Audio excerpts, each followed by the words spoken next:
நேற்று நான் திருவண்ணாமலை போயிருந்தேன். இன்னும் கை க்ளவுஸ் வாங்கியிருக்கேன்.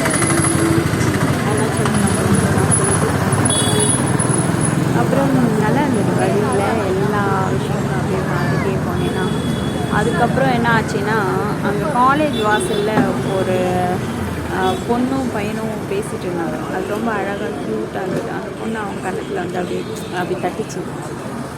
அது பார்க்குறதுக்கு அழகாக இருந்தது. ஆண் பெண் நட்பு அப்படிங்கிறது வந்து கொச்சைப்படுத்தக்கூடாத ஒன்று. ஆனால் நம்ம நாட்டில் தான் நிறைய கொச்சைப்படுத்திடுறாங்க. அதுக்கப்புறம் அருணாச்சலா பக்கத்தில் ஒரு டாக் பார்த்தேன். அது எனக்கு ரொம்ப பிடிச்சிருந்தது. ஆனால் அதுக்கு ஸ்கின் டிசீஸ் இருந்தது.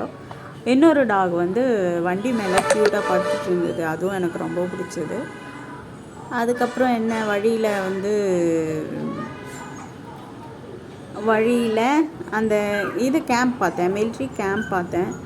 மிலிட்ரி கேம்பில் ஒரு தாத்தா எங்கிட்ட வந்து பேசினார். அவங்களாம் மிலிட்ரிக்காரங்க அப்படின்னாரு. வீடியோலாம் எடுக்கக்கூடாது அப்படி சொல்லிட்டு சொன்னார். பட் நான் ஆனால் தூரத்துலேருந்து வீடியோ எடுத்தேன். ஏன்னா எனக்கு மிலிட்ரிக்காரங்கன்னா ரொம்ப பிடிக்கும். அதுவும் இல்லாமல் அதனால் வீடியோ எடுத்தேன். அதுக்கப்புறம் என்ன ஆச்சுன்னா வீடியோ எடுத்துகிட்டு பார்த்தேன். அவர் அங்கே ஒருத்தர் நடந்துட்டு இருந்தார்.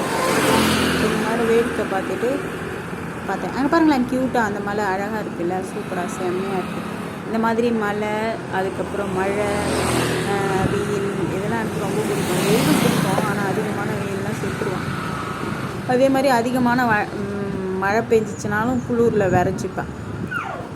மழையெல்லாம் வந்து லேசாக அப்படி தூரிட்டு இருந்தால் தான் நல்லாயிருக்கும்.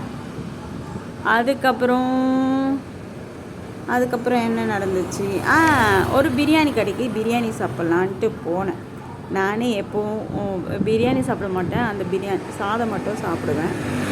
அதனால் நான் போனால் ஒரு கொஞ்சம் சாப்பிட்டேன். அதுக்குள்ளே பார்த்தா கொத்தையாக ஒருத்தர் வந்து துப்பிட்டார். சாப்பாட்டில் இல்லை, பக்கத்துலேயே.